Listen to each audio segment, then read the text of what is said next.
Okay. So let's start all over again as I welcome every one of us again to the third in the series of our edition of a knowledge sharing event at the Administrators Hall. It's a happy new year, happy 2024. And I recognize everyone that is here this afternoon to be part of this event. Now, we are on this note, and I'm sure that it's going to be, and that's, I mean, on the note of corporate etiquette. And I'm going to tell you why when the presentation starts.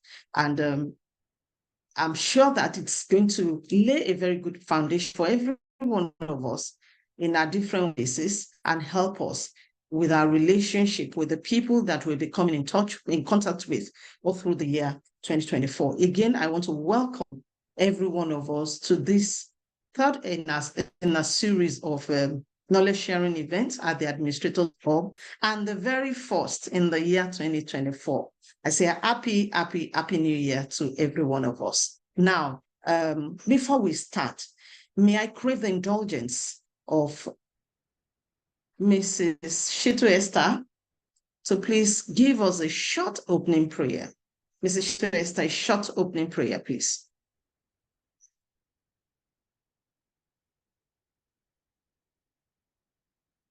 Mrs. Shitu Esther. Well, I'm glad that we're taking this topic on corporate etiquette today. Mrs. Shitu Esther, are you there? Hello, ma. I'm here, ma. Can we have yes, I'm here, ma. Thank you so much, ma. Okay. Okay. Just 2 minutes of opening prayer, please. Thank you for this privilege, ma. We are praying. Thank you, ma. Heavenly Father, we thank you for another time of gathering us together at your feet to learn. We are not taking this for granted because you want us to know how to enter into the year 2024. Because the Bible says anyone that does not know how to enter into a city, the labor will weary everyone that is with him or her. And we don't want to become a fool in 2024. We appreciate this privilege.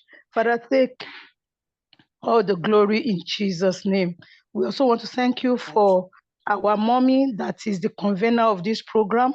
We thank you for how you have been using her and how she has been impacting us. We do not take this for granted. Take all the glory in Jesus' name. And so, Lord, we commit today's program to your able hand.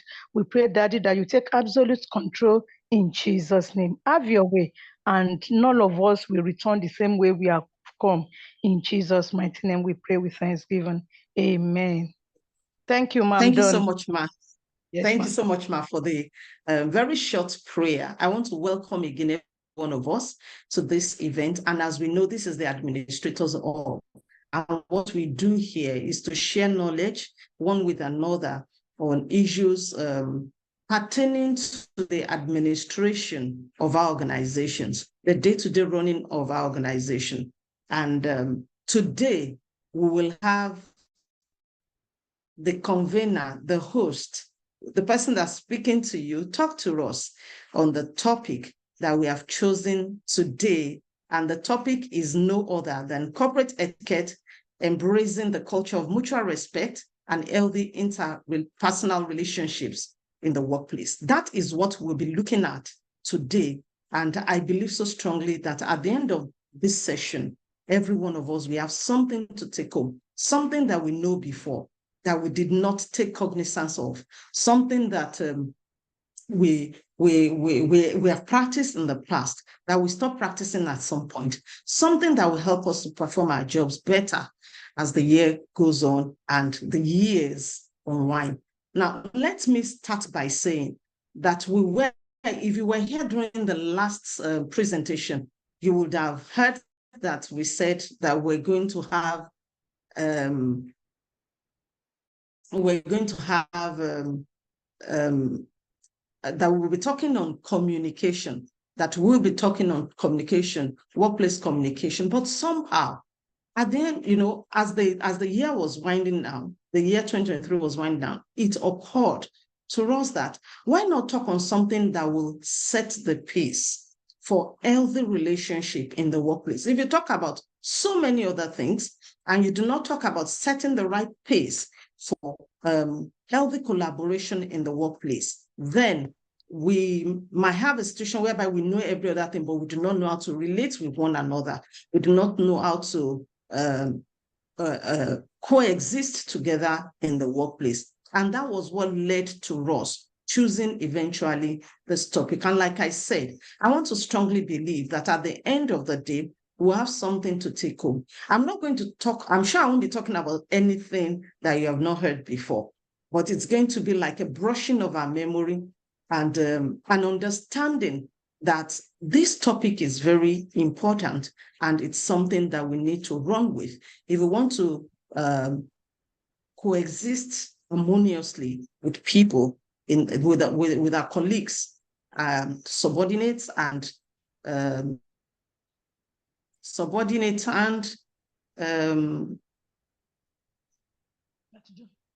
downlines in the workspace.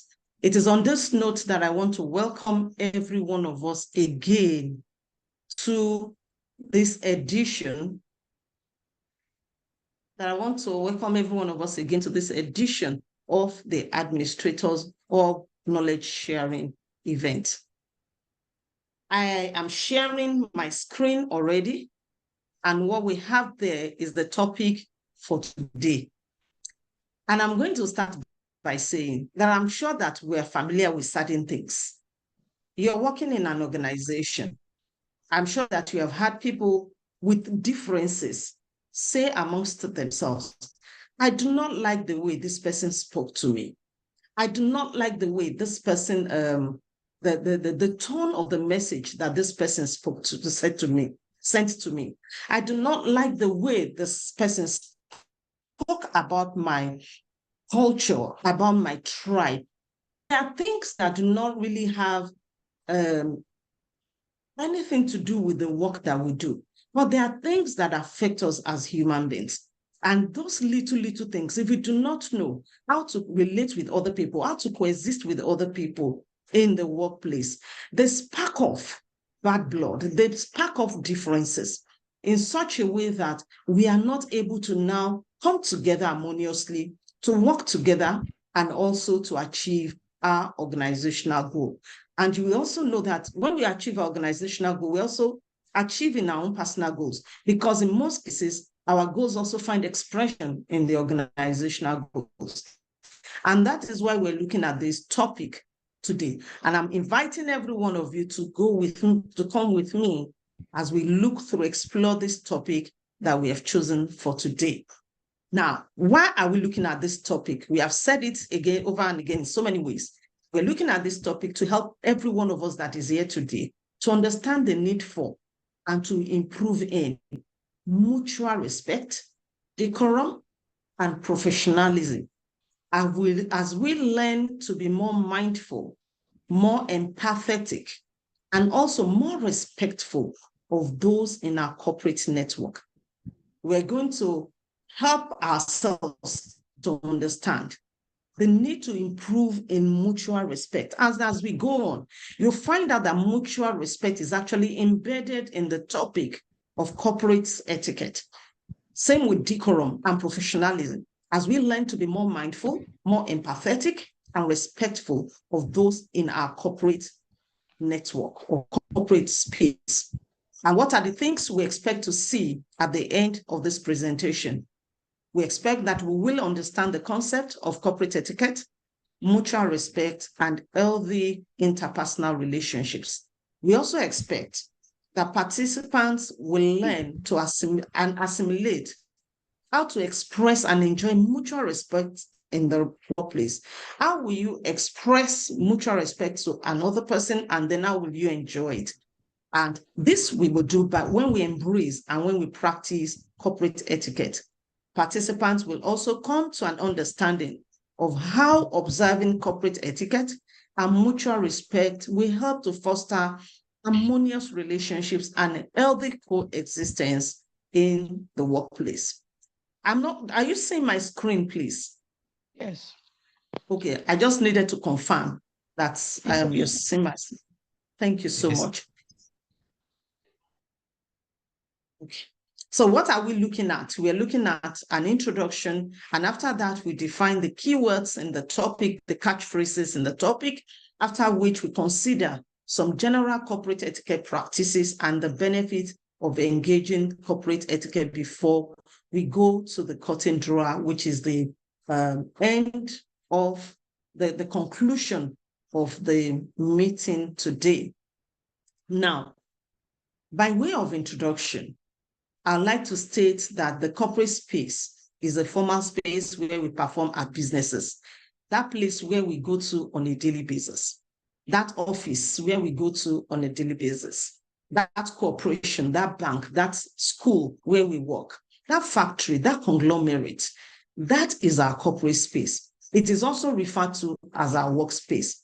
And we know that in the recent times, the workspace has been thoroughly defined, thoroughly defined by technology.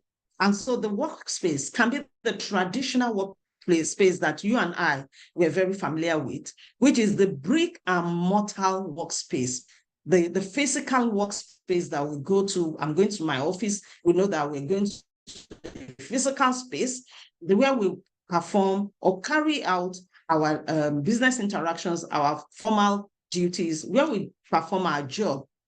And it can also be virtual, especially now that technology has changed a lot of things. So the workspace could be virtual. It could be virtual by using apps like Zoom, like we're using this afternoon.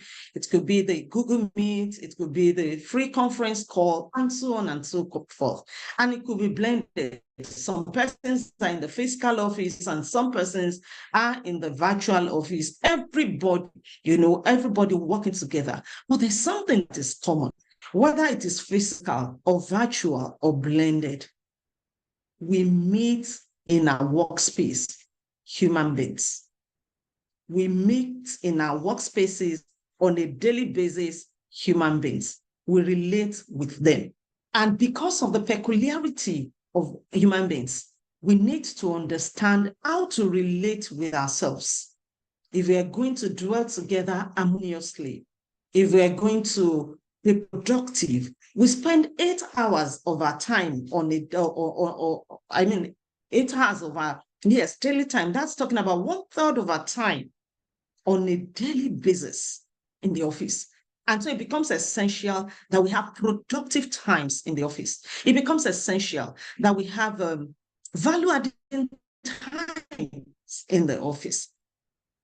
And we can only do this. One of the ways by which we can do this is if we relate perfectly well, if we relate healthily with the persons that we come in contact with in the offices that we work in, whether virtual or physical or blended. We must understand that the people that we meet and relate with from diverse cultures, diverse orientations, diverse backgrounds, beliefs and culture. And so this makes the workplace a place of diversity. And if we will succeed in such a place as that, then we must be tolerant of one another.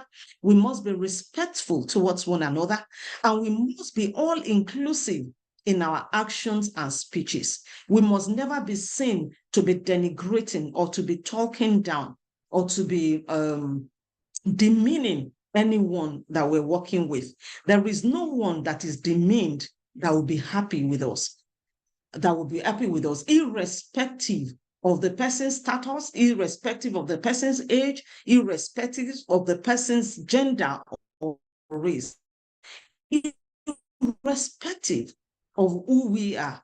If we are not treated or accorded some level of dignity and respect, we will not be happy with the other party. And that is why it becomes very, very necessary for us to understand how to relate with ourselves in the workplace. Having and showing respect to one another is not outdated, and it is not wrong. And so also is the topic of corporate etiquette. It is not outdated. It's not something that will say, who is talking about that again? Because human beings demand to be respected. It is innate. It is something that is inside of every human being. It is something that every human being demands naturally, and we must be able to give it.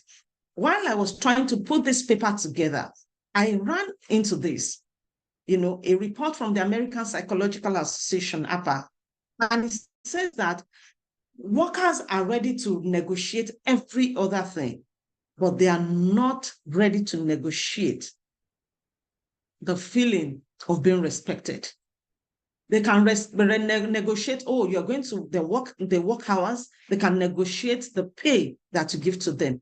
But the report shows that feeling respected at work is important to workers, and that's from 95% of the persons that were spoken to, and that it is non-negotiable. And so that makes this topic that we're looking at today an all-important topic to look at, especially at the beginning of the year, so that we can make amends and move forward, after now. When we disrespect other people by the way we perceive them, because they are different from us, they're from this different tribe, they're from a different culture, they attended a different higher institution, and we talk or act to them as a result of our differences in hierarchy, in orientation, in culture, we set the place for impossible coexistence. There is no one that we keep disrespecting that will be happy with us.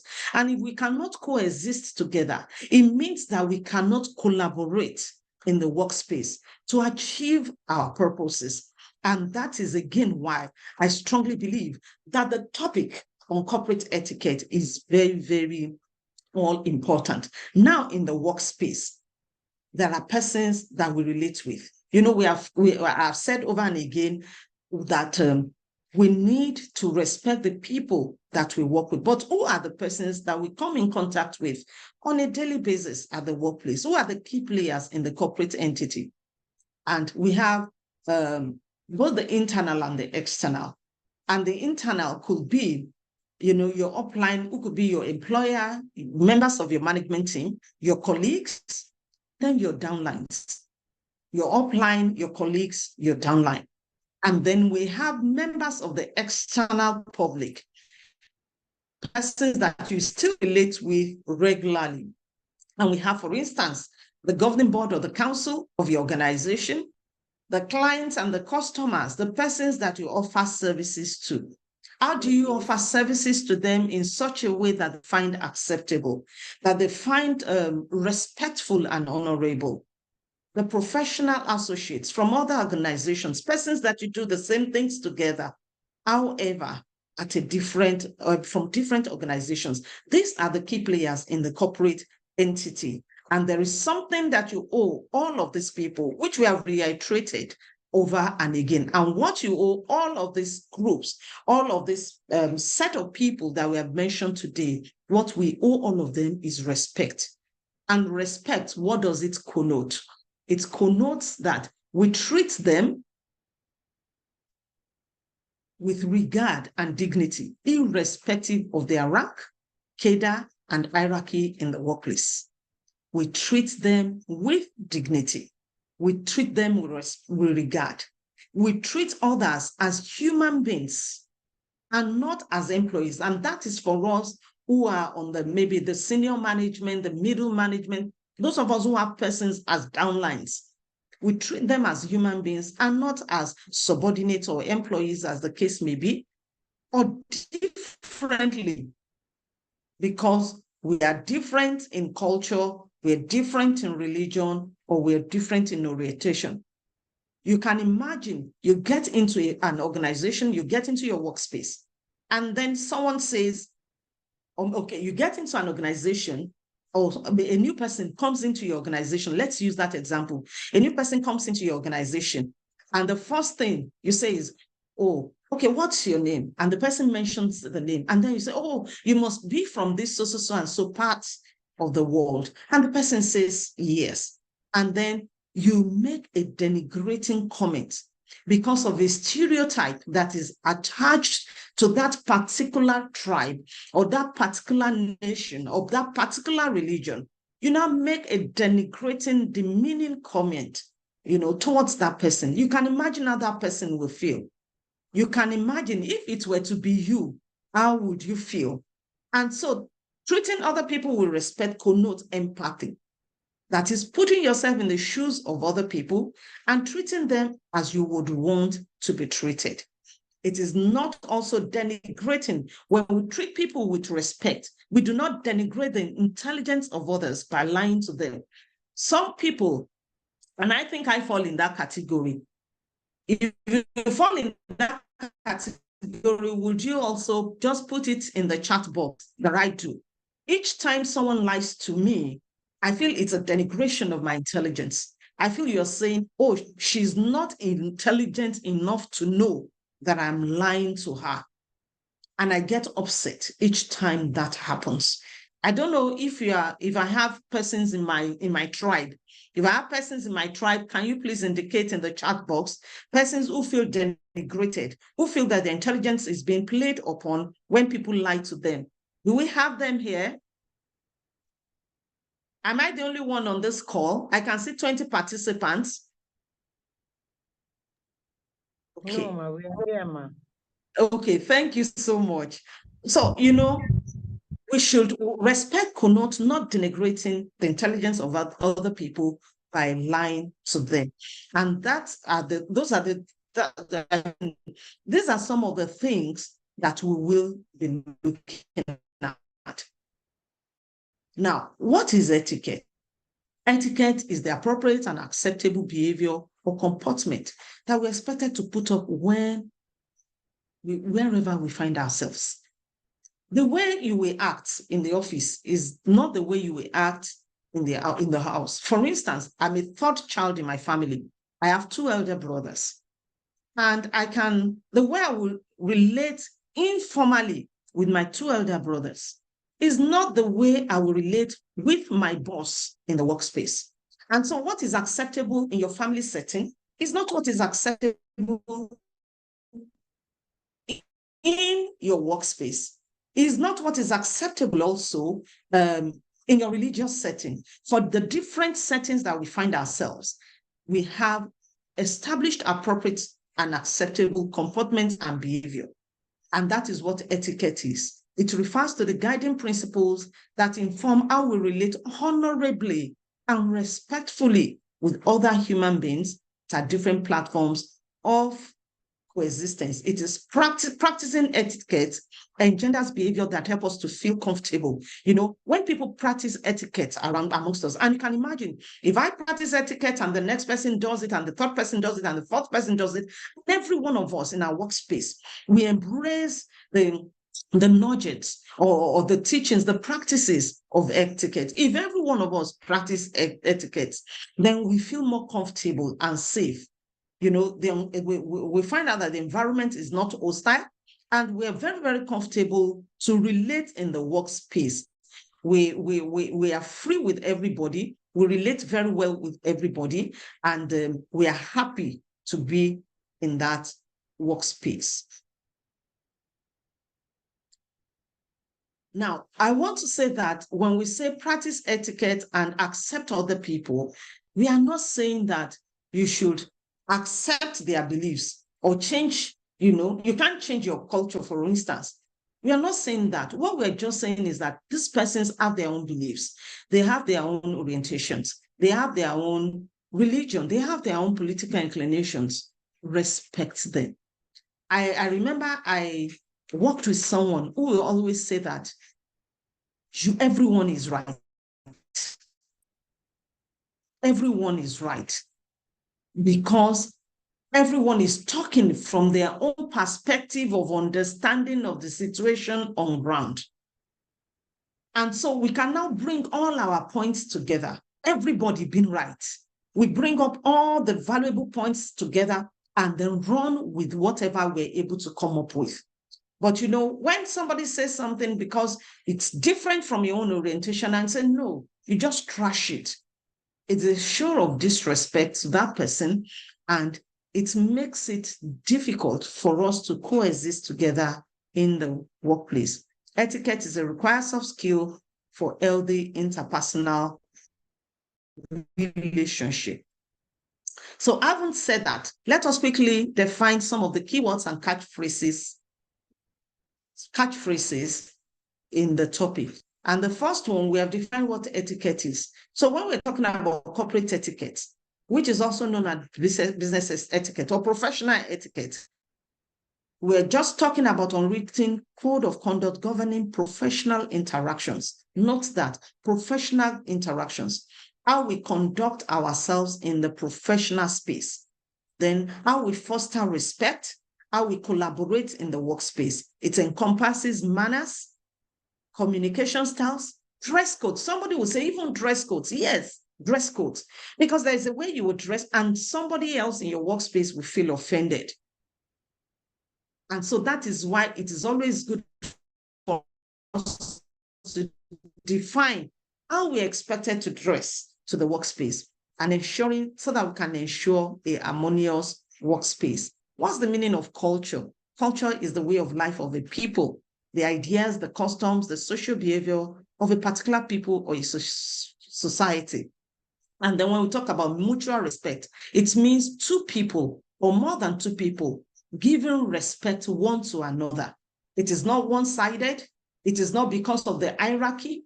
It is treating the gatesman the same way you treat the GM, because all of them are human beings. It's acknowledging the values, the opinions, and the boundaries of other people and showing respect. So I show you respect, you show me respect, and it goes on and on and on like that. No one denigrating or disrespecting the other. All parties giving and receiving respect.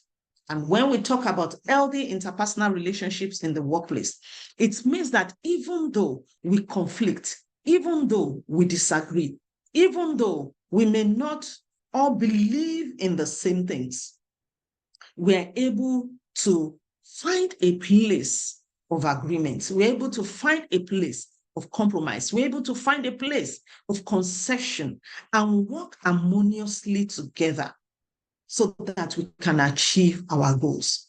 It is a strong bond between two or more people in the workplace, a close association between individuals who share common interests and goals in the workplace.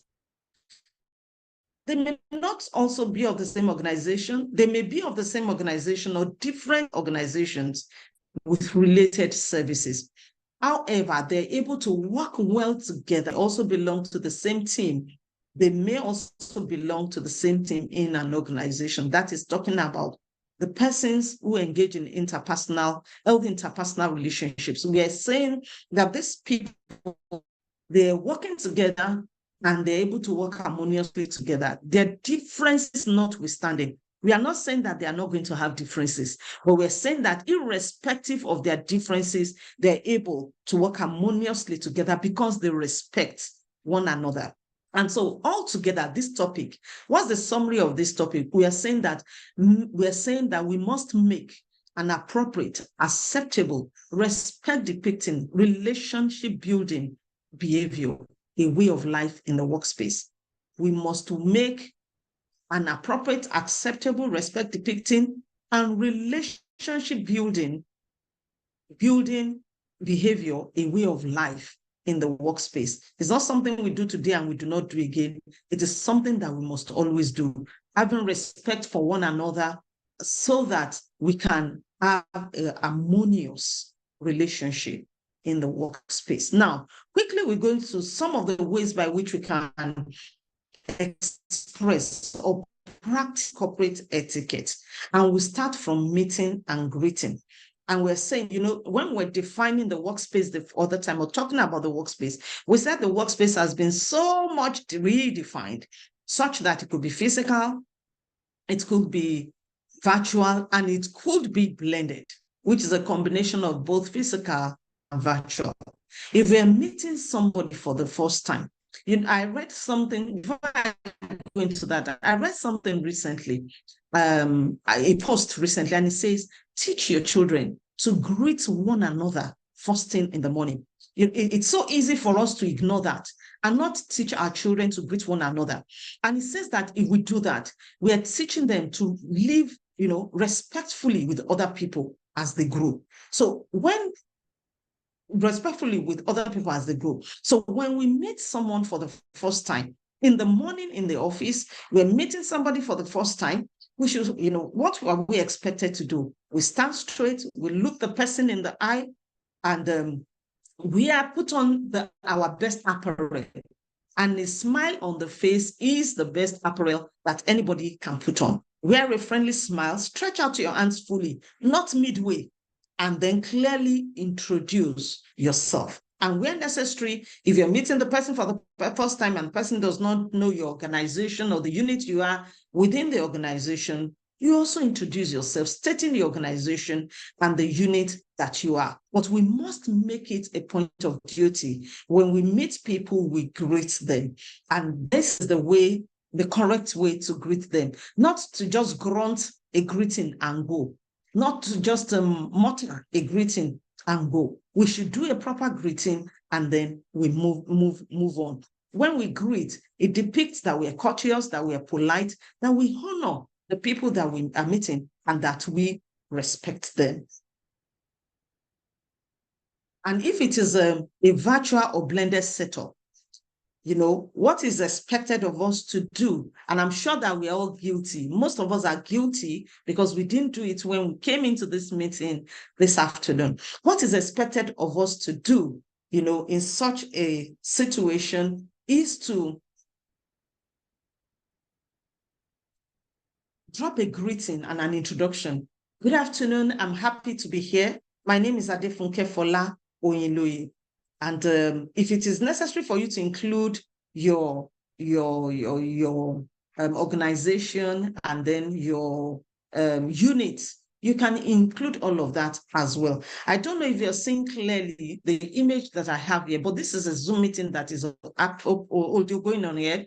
And every one of them, they have their names clearly written, in their box, in their own space.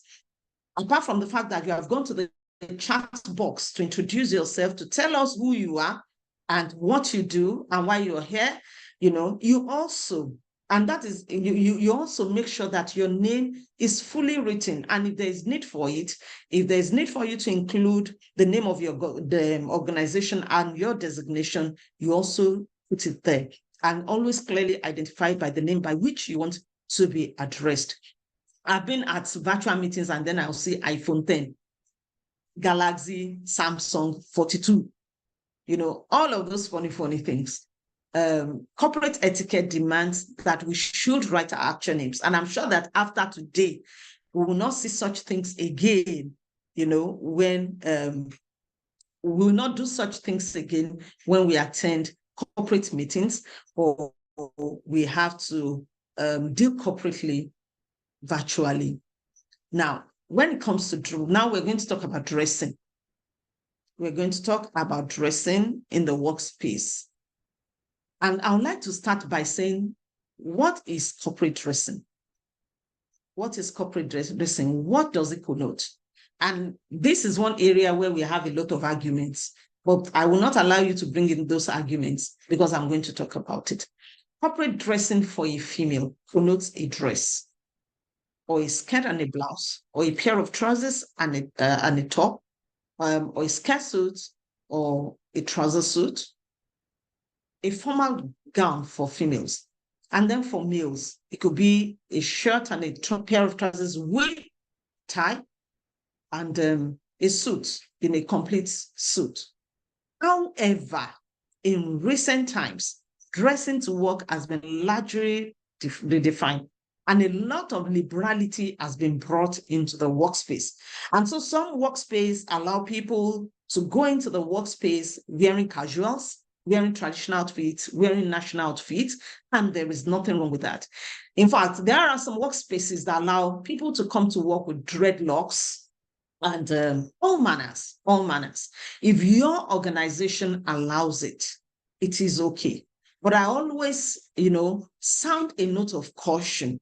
If you have to deal with another organization, if, for instance, you are an organization and you are going into a corporate meeting, a formal meeting, you're striking a deal with a traditional organization, it will be advisable that you obey the corporate dressing, the formal dressing rule, because the way we dress sometimes take away from us opportunities. That is why it is often said that the way we dress is the way we are dressed. So while your organization may allow you advice that when we're interacting with other organizations, we should dress in the acceptable formal and corporate outfits so that we are not misrepresented, so that we do not misrepresent our organizations, and so that we do not also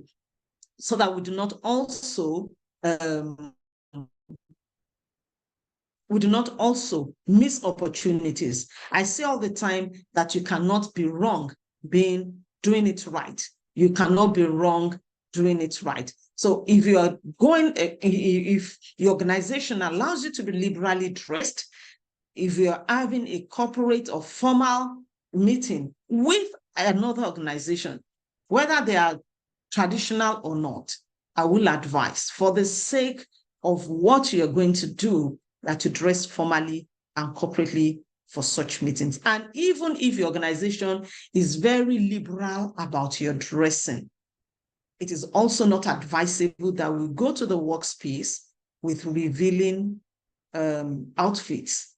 We should have in mind that there are other people in the workspace, and even like I said, the way we dress sometimes they may find it offensive.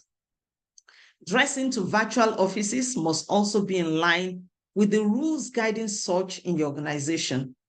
If your organization, allows you to dress casually, wear national wears and all of that, yes, it's okay.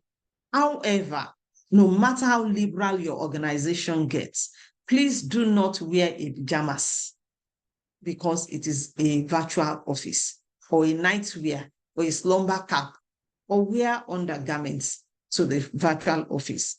It is not acceptable. It is not acceptable. Dressing formally when meeting someone from the external context depicts seriousness and formality. When we dress formally, when we're meeting with people from the external context, it means that you are taking that meeting seriously.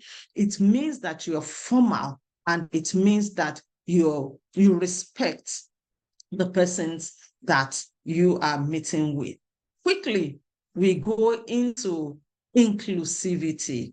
We go into inclusivity, and we're talking about our ability to coexist with other people, our divergent beliefs, cultural, religious, social, and so on. Even our office politics and notwithstanding, that is not the primary. You don't go into the office and you're talking about you don't go into the office and you're talking about religion, and you're demeaning or downplaying somebody else's religious beliefs. That will affect your relationship with that person and will invariably affect your output at the workplace. Be friendly towards everyone. Be a team player. Don't be aloof. Don't stand there as if you're an island. Work with everybody. Understand that, yes, you may be different in those areas, but there is a goal, there is an expectation, there's a vision that you have working in this organization. So work together with them to achieve that goal. Let us ensure that we do not make denigrating or utterances that are directed at attacking differences. Our differences, let's make sure that we do not talk about it. I remember there was a time when I first started to work, there was this young guy that we were in the office together, colleagues and all of that. And one day he used the F word for me. And man, my eyes turned red. My eyes turned red because I felt so denigrated. In our own time, if you use the F word for someone, it's like, it's so denigrating. I know that people use it anyhow these days, but in our own time growing up, no. And immediately I made him know that I found it denigrating, I found it disrespectful, and we spoke about it. And after that, he didn't use it for me, he didn't use it for any other person. in the office again. So our utterances must not be denigrating. They must not be swear words, and they must not be directed at attacking differences. You don't talk about the sizes of people's body. You don't talk about their religion. You don't talk about their beliefs denigratingly. Those things are not accepted. We should also learn how to practice in the workspace little courtesies, irrespective of who you are talking to. Learn to use the word please.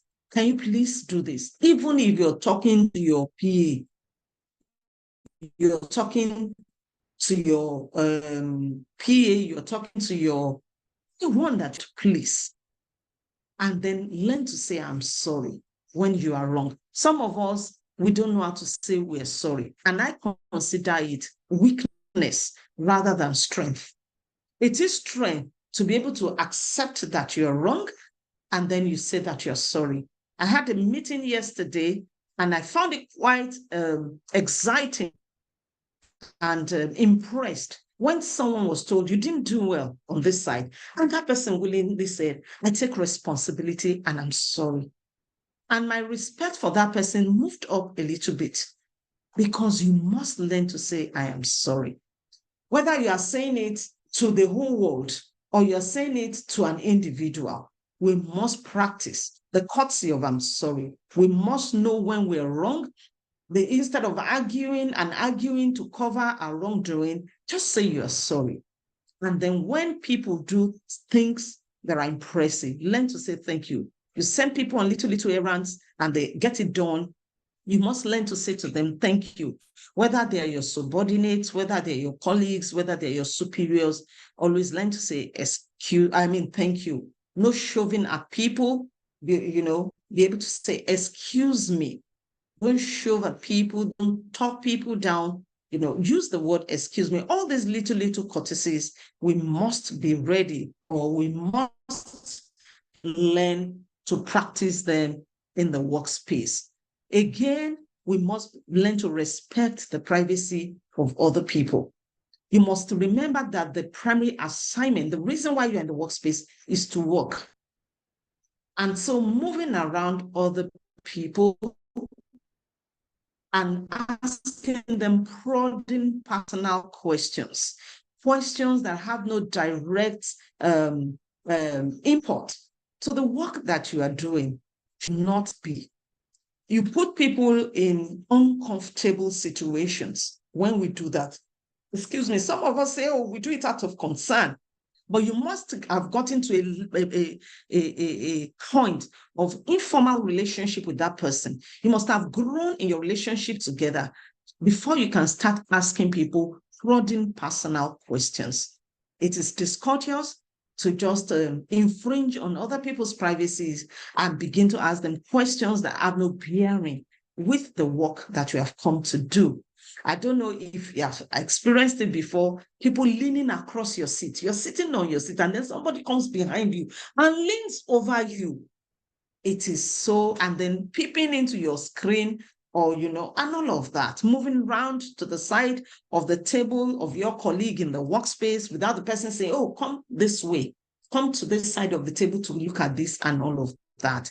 We should avoid all of those things in the workspace. We should mind our business and not be a busybody in other people's matters. It encroaches on our time and the time that we need to get work done. Another practice of etiquette in the workplace is integrity. We expected to be truthful always. We said the other time that it is denigrating the intelligence of the other person when you lie to them, especially when some people now lie, you will know that this person is lying to you. And so you're invariably, indirectly telling the person that you're not intelligent enough to discover my lie. We should not be found, violating the integrity practice in the workplace. We should be truthful. We should be explicit about saying yea and saying nay. If it is yes, it is yes. If it is no, it is no. Like I said, people feel deceived, fooled, hurt, and denigrated when they are lied to. And, I want to admonish us to just say the way it is, even if it will come with a consequence. Sometimes we say it and then there are penalties, there are consequences. We should just say it the way it is. And sometimes we think there will be consequences and there will be no consequence. But integrity is a practice that we must not negotiate in our practice of corporate etiquette in the workplace. Now, I'm going to read this quote that we have here for us. And it says, arriving late was a way of saying that your own time was more valuable than the time of the person. Karen Joy Fowler. And what are we talking about? We're talking about punctuality in the workspace, because we have other people that we're working with. We have other people that we're relating with. We must live punctuality. It must become a way of life. We must not keep other people waiting because we have not arrived. We must not keep other assignments waiting because we have not done our own part of the assignment. We should be punctual to work. We should be punctual to meetings. We should be punctual to official gatherings. And if for any reason we are unable to arrive early at work, or we will not be going at all, we should send in an apology well ahead of time. If it's an emergency as it is arising, we should send an apology, to our upline, to all the persons that need to know, letting them know that it is not as if you do not respect them. It is not as if we are not conscious of the persons in the workspace, but we're not able to appear in the workspace at all or appear early. We should send in an apology for any reason we won't be attending a meeting or we will be coming in late. We should promptly attend to all the pending issues on our table and submit our assignments on time. Respect lifelines. If something is due to be submitted at a particular time, don't be the one that is holding other people down. Don't be the one that is making it impossible for the assignment to be submitted as and when due. Ensure that you respect the lifeline that is given to you. As a matter of fact, I prefer that assignments are submitted well ahead of the time that is given for submission, because that way, just in case you need to make amendments and the thing is returned back to you, you're able to look at it again and make amendments and submit and all of that. And it also gives you some kind of respect. When your uplines, when the people you're submitting your assignments to, when they know that you do it right on time, it gives you a level of respect and honor with them. Ensure that your absence or your lateness, I think we have spoken about that before, will not put the activities of your organization on hold. Have an orderly regime. If you're not going to be around, let there be somebody that you're handing over to. If you're going to come late, let there be somebody that's going to handle your assignment in your absence. Don't let us have a situation whereby everything is on hold because you are not around. Preempt a possible absence and make necessary arrangements to bridge the gap. Punctuality, when we're punctual to work, it depicts that we're responsible, that we're committed to the cause that has been driven in our organization, and that we have respect for other people. You can imagine if we are not going to be around, and we have a pending assignment that is tied to another person's submission of his assignment. Whether we like it or not, we get that person on the wrong side. And when that happens, we are not able to, we create a situation whereby we create we create a friction between ourselves and the person that we have delayed, whose time we have wasted. And so, and we're saying that, no, we are not going to do that again. Even if we have been doing that before, we are not going to do that again, because we are setting the pace for harmonious work relationships for the year 2024 and beyond. Be punctual, And okay, so punctuality, we have talked about punctuality, and then we are now looking at meeting etiquette. And the first thing we are going to look at under meeting etiquette is punctuality. I always tell people, whatever meeting you're attending, it's good that you arrive there at least 15 minutes before the time. It gives you the opportunity to prepare ahead, to put your things, your papers in order, to put the issues you want to address in order. You're prepared. When you are punctual, you're not just rushing in from somewhere and sitting in down and then disrupting the entire place. Let's be punctual. When we're punctual, it shows that we respect the people that we're going to be meeting with. We have said that earlier on. And whether the meeting is virtual or physical, we must be punctual. We must also be prepared. We shouldn't attend any meeting unprepared. Let's assume, for instance, that you have been at a meeting and you had at that meeting been given certain assignments. When matters are arising from the previous meeting is being taken, don't be the one that will be looking up and down when it is your time to respond to the issues that you have been given to treat. Ensure that you treat everything and you have, prepared your response accordingly for presentation at the meeting. And we must be ready to answer all the questions in line with all the issues that pertain to seriousness, every sense of readiness to add value, and every sense of responsibility. We should also be contributors at meetings and not just a seat warmer. And there are some persons that go to meetings and all they are going to do is just to mark a presence. Well, they said I should be at this meeting. I'm a member of this committee. They have said I should come. I have come. Be a contributor. One thing I found out is that the more you give to other people, the more you learn. In the course of contributing, in the course of sharing your knowledge, you're also sharing knowledge with yourself. You're also learning new things, and you're also developing yourself. So when we go for meetings, we should not just go there and pick our teeth and sit relaxed. We should contribute and not just be a sit woman. And that is why it's always good for us to prepare well ahead of time for every meeting. What is this meeting about? What is the agenda for this meeting? Where am I coming in? Where am I contributing? Where am I adding value? All of those things should be on our mind when we're attending formal meetings. We should also go with note-taking materials, whether they are manual or electronic. But don't let us go for meetings without anything to take notes, because we are invariably saying that we know everything. We don't want to add any value. We are not receiving any value. Just say whatever you want to say, and I am gone. I'm out of this place. That is what it means if we do not attend meetings with note-taking materials. So this year, let us attend our meetings with note-taking materials, and let us take valuable notes that will add value to us, that we can also brood upon and, repackage for greater value to the organization. When we're at meetings, we should learn to pay rapt attention and not be distracted. And when we're saying do not be distracted, we're also saying that there should be no side talks, no telephone calls, no chatting, no texting. We should be fully concentrated on the meeting that we have come to attend. Even if we need to quickly talk to someone, we do it quickly, and after that, we put our concentration back on the meeting where we are. At our virtual meetings, all the things that we have said already. Before we attend virtual meetings, let us be prepared ahead.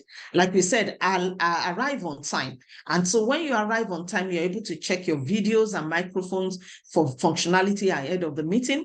And when we come for meetings, let me see how many of us are guilty today. When we come for meetings, our video must be on. When we put our videos off in the meeting, it is like saying, I am not here. It is courteous for us to have our videos on. I know that in this part of the world, there's something that we're very used to, and that's putting our beautiful pictures there. But when we go for formal meetings, we should actually have our videos on.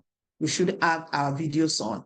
And then we keep our microphone muted, except you have a contribution to make. And you have a contribution to make only when, after you have been called to do so, having signified by raising your hand. And we know that we have all the facility to express our intention to make contributions already in the apps that we use for communication. When we're also attending, we're talking about virtual meetings now, we should be dressed for the occasion. I'm sure you can see the picture of that man. He's actually wearing a beach short. He now wore a suit and tie and a shirt. And then he has his wine glass behind his laptop. And I hope that this is not an interview. I mean, an employment interview. You can imagine if this is an employment interview, and then he is told to, let us see you. Can you please stand up and let us see you, And then they see that he's wearing a bishop. We should be dressed for the occasion. We should be dressed for the occasion, even when we are attending meetings virtually. And if we're using two devices, we should keep one muted so that the is not echoing. We spoke about workplace etiquette the other time that I spoke about the first time that we had this meeting, talking about essentials for professional administrators. And so I will not dwell on that because of time. We should embrace workplace confidentiality. We should not divulge official information for any reason to anybody, as long as we have not been given the responsibility to do that. When we fail to express or display confidentiality in carrying out our duties, it may result to loss of job, loss of promotion, and loss of future opportunities. I'm sure that we will, even if we have been guilty, after now we will stop divulging information that we have not been told to divulge to other people. Telephone etiquette in the workplace. Receiving or placing a call in the workplace, when we, especially if it's on our official lines, receiving a call or placing a call on our official lines should start with a sound and smart introduction, when we are receiving or making calls on our official lines. And so it comes with something like, "Good afternoon, my name is Adefunke Oyinloye. I'm the Secretary School of Postgraduate Studies. How may I help you?" In some spaces, what happened to my video? In some spaces, I just noticed now that my video was off. Now, in some spaces, when you tell them to do that, they make a lot of joke about it. One thing I found that is once you start it, you are able to continue. It becomes a way of life. But when you are placing or receiving calls, because you're representing an organization, you should be able to start with a sound and a smart introduction, telling us who you are, telling us where your office is, what you do, and then how may I help you, please? And your telephone mode in the office should be in a low tune, such that when your phone is ringing, they are not hearing 10 offices away. The tone should be low or mute or vibration when we're in the office. However, when we're in meetings or in official gatherings, it should by all means be muted, or at the very best, on vibration that nobody will hear. We should, keeping our devices on or keeping the tone loud at meeting depicts a lack of interest and concentration, and a sign of disrespect for other people. It is also not civil to receive calls at meetings and other such official gatherings. I've seen people enter under the table. "Hello, good afternoon, I'm in a meeting." That is not civil at all. It should not be found with us. When we're in a meeting, if it's a laugh and excuse ourselves from the meeting, we're not right there in the meeting. It's disrespectful. It's not civil for us to receive calls during a meeting and other such official gatherings. It is also disrespectful to receive or make calls when you are with your upline or your superior. You are in your upline's office, you're in the superior officer's office, and then your phone rings and you pick it. "Excuse me, sir. Excuse me, ma." Then, no, we should not be found doing that. It is against corporate etiquette. And we should we should not, I've said that, not receive or make calls when we are with our uplines or superior officer, excuse me, sir, let me quickly make this call. It is not acceptable. In general offices, we should be mindful of other users. And so we should learn to speak as quietly as possible when we're on the phone. If you know that your voice is such that you cannot be quiet, you cannot speak quietly, generally in this part of the world, to speak quietly is an issue. If you cannot speak quietly, just excuse yourself. Noting that the office space is a place of thinking, a place of meditation, a place of cooking ideas, and interrupting such thinking, pattern or thought line can just bring an end to what the person is doing.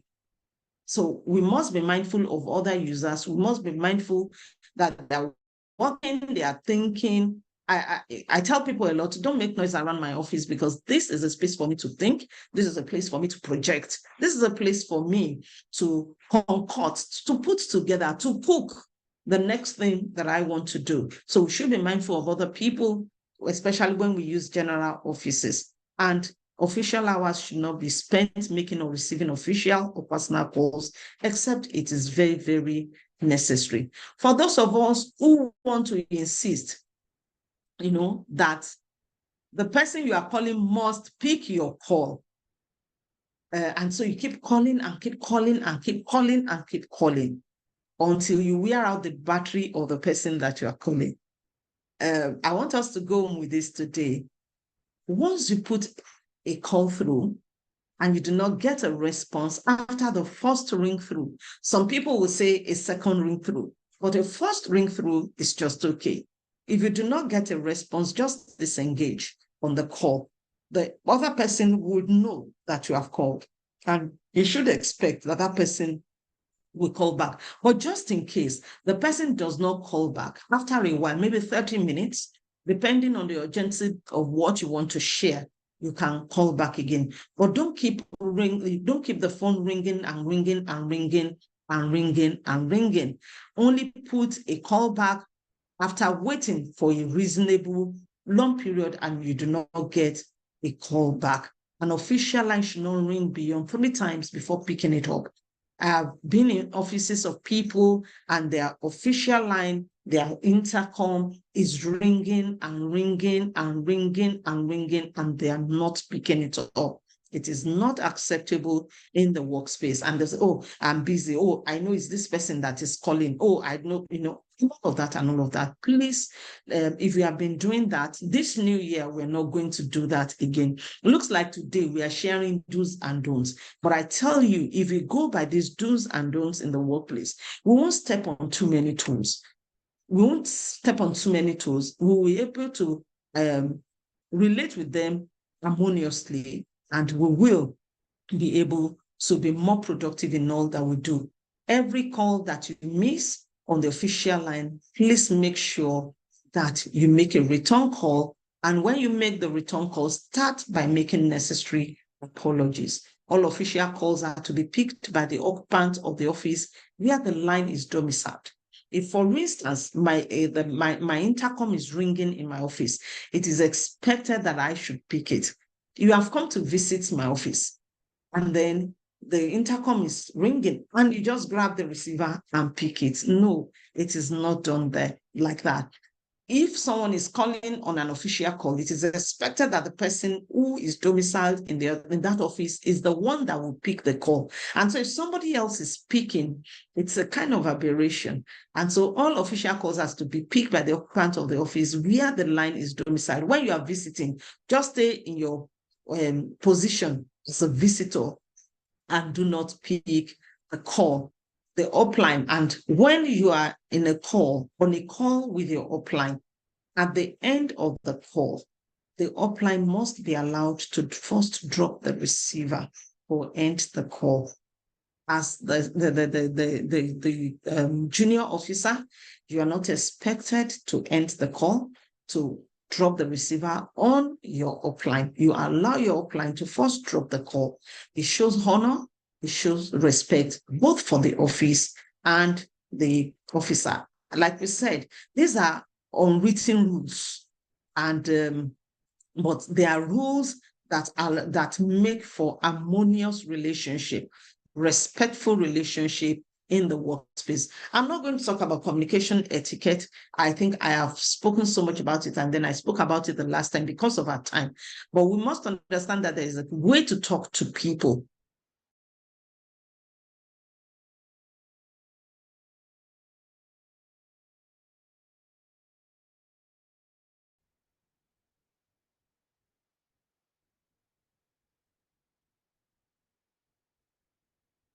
Am I still on? We can hear you now. Oh, okay. Oh, okay.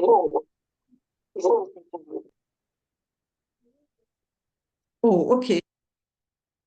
Because there's a sudden power downtime in my place, and I was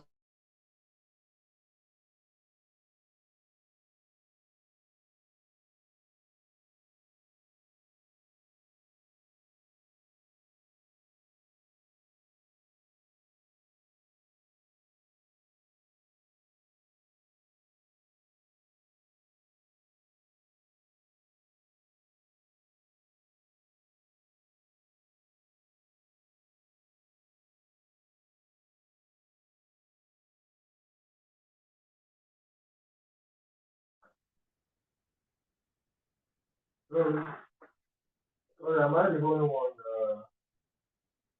answering that?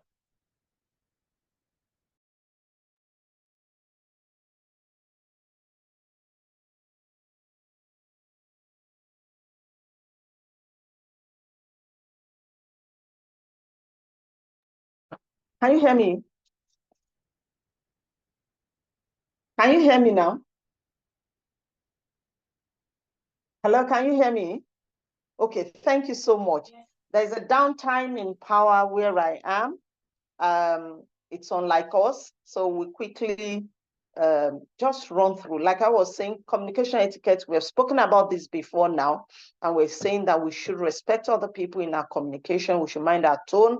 We should mind our pitch. We should mind our choice of word. Because all of these things do matter to other people. Now we have spoken about a few of the things we can engage as corporate etiquette.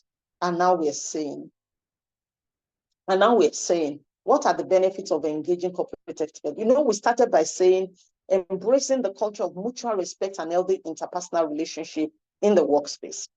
Now, are you hearing me, please? I need to confirm because I'm using another device now. Are you hearing me, please? Yes, ma'am, we are hearing you. Just put a yes on. Are you hearing me? Thank you so much. I'm using another device. The other one has gone off. So etiquette practitioners enjoy mutually respectful and harmonious relationships in the workplace. The respect you give. Yes, the slides are no longer online. I'll try and see if I can do that. The respect you give is when you respect other people. Okay, just give me time to quickly log on. When we respect other people, we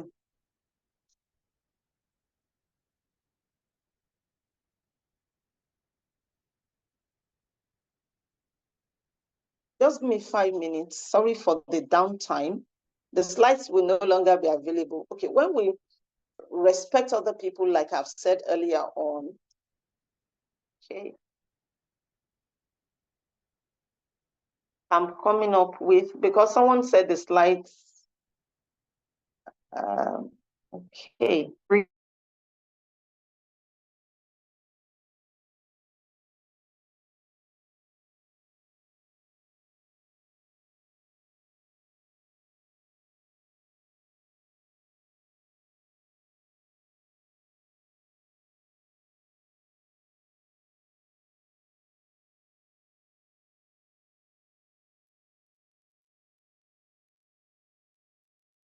Okay, so like I was saying, what are the benefits that come with practicing corporate etiquette?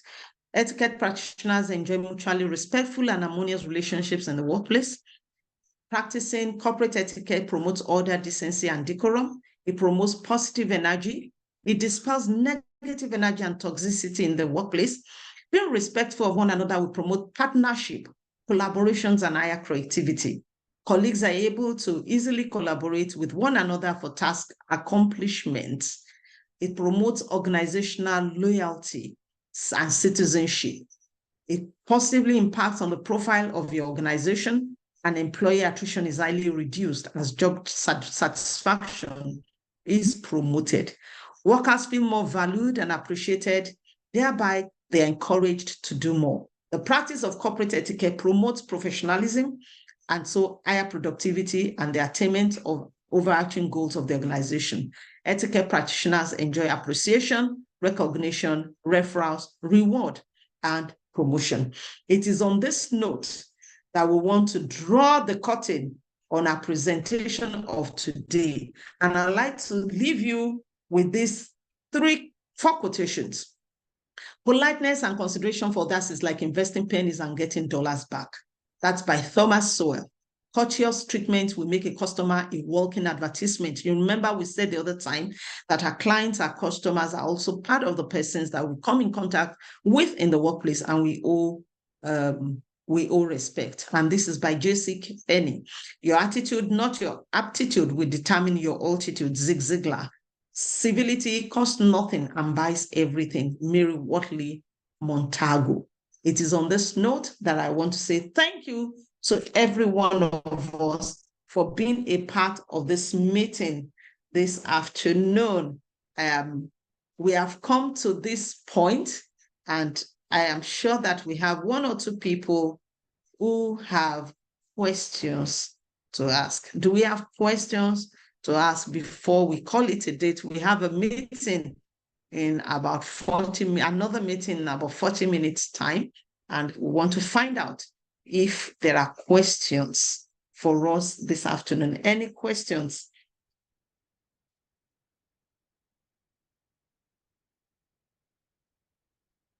Any questions? If you have a question, please, you can raise your hand, or you can raise your hand, you can put it in the chat box.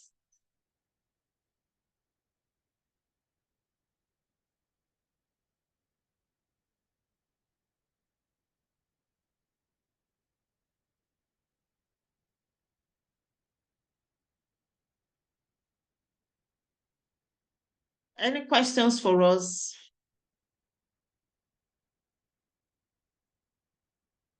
Well, in the absence of questions, because I cannot see any hands raised, neither can I see any questions in the chat box, only appreciations. Thank you also so much for listening.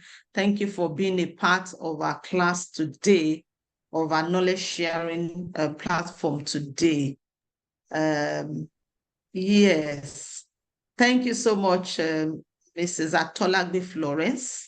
Thank you so much. Thank you so much, Mrs. Bomila. Wow, thank you so much, Ms. Ojetunde. Thanks so much, Professor Adewale. Thank you so much, Debbie.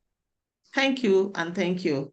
In the absence of questions, I think we can bring this meeting this evening to a close. And again, I want to appreciate every one of us. Before we go, quickly, I missed out something that I should have posted on the wall before now. Please indulge me. Please indulge me if you're still there. There's something that I want to quickly post on the wall for our attention. Just 1 minute. Yes, I want to quickly post in some things for attention.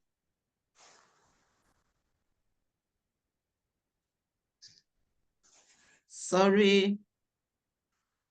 Yes, I'll quickly put them on the chat now.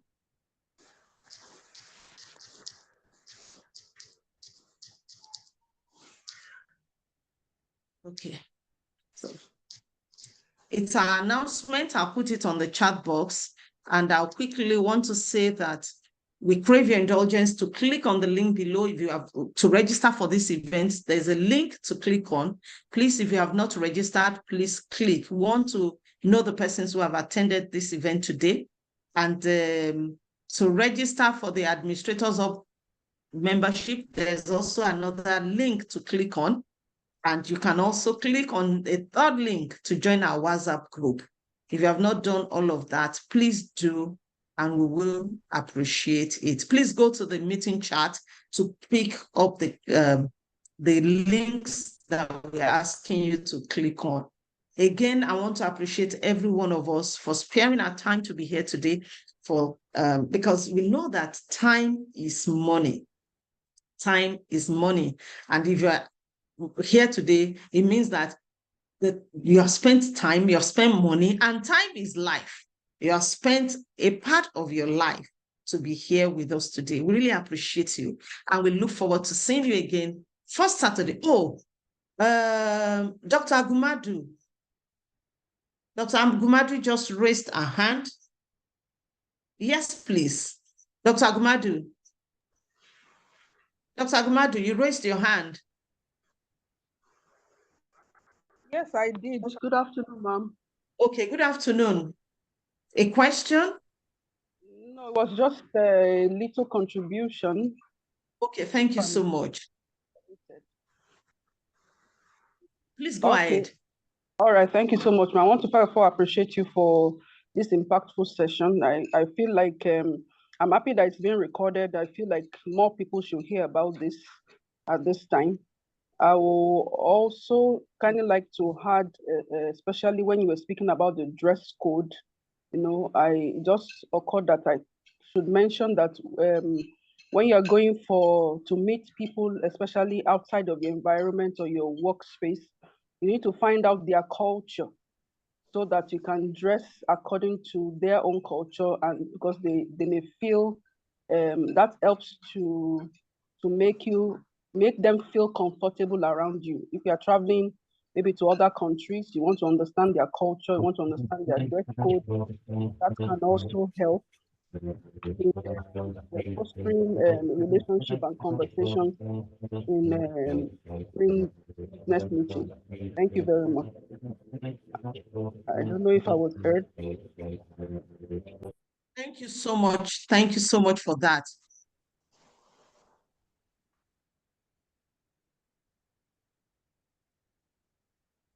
Thank you so much for that. We really appreciate you. Thank you.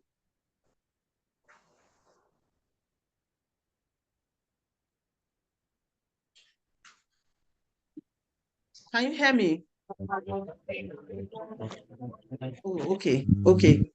So on this note, we'd like to bring this meeting to a close this afternoon, thanking everybody for being a part of this meeting this afternoon and looking forward to seeing you again at the next meeting. We want to say thank you so much and God bless. You are not blessed by God. Shut up. Thank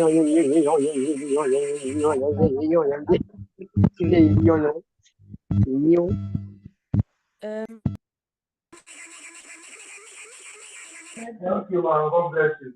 Thank you for your time. Thank you.